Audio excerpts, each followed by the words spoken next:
So I just want to do a quick little comparison here between the new Asus Zenfone 5Z and the iPhone 10, which came out about how many months? About 9 months ago.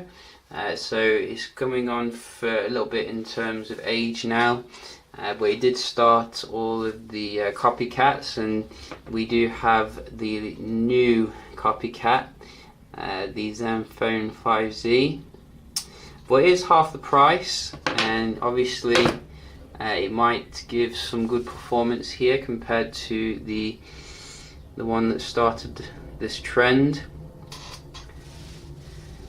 So in terms of boot up, very fast here for the iPhone, and we do have the Zenfone on the performance mode, so that should give some good performance overall. We're going to have a look here, open up some basic apps.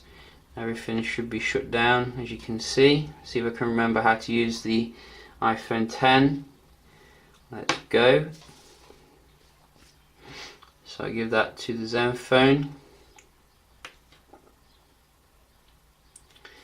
I give it to the Zenfone again. A little bit different animation.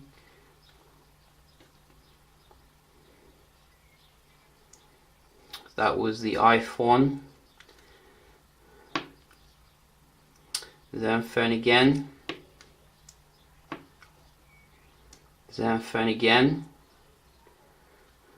I think, yeah. So very nice performance here with the Challenger. iPhone. iPhone's running the latest iOS as well.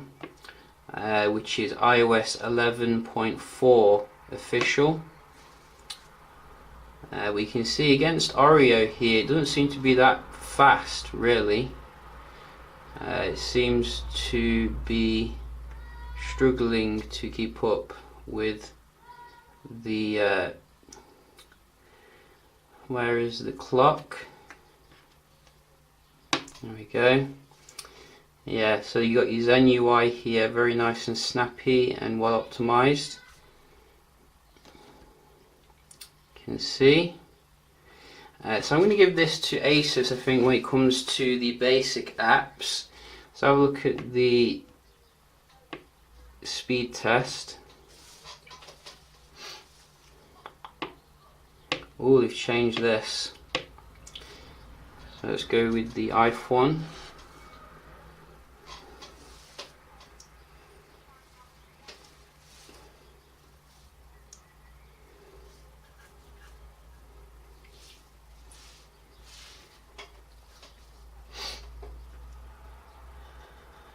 So quite average score there.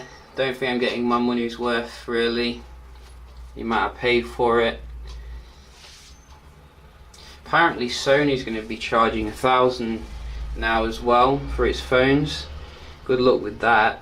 I mean, seriously, you must be crazy to charge that much for a phone unless your name's Apple. Even Apple is reducing the price of its next iPhone apparently. In terms of the download here, shockingly poor on the Zenfone. I'm going to try that again because I do think it just had a hiccup, to be honest. I've seen it do better than that.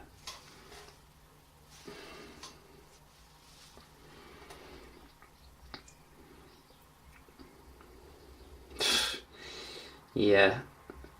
So very strange scores here. With the, I think this is the only real weakness I've seen on the device. The Wi-Fi doesn't seem to be that strong, but the actual web browsing seems to be perfectly acceptable. You know, it's not a huge issue. Just going to try the iPhone 10 again, just to make sure there's no issues with my connection. So you can see it's just the phone's fault.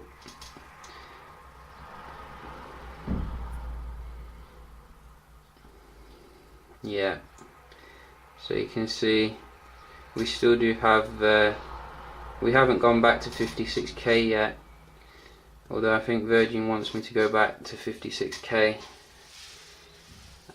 So that is something to be aware of if you do a lot of online gaming, etc.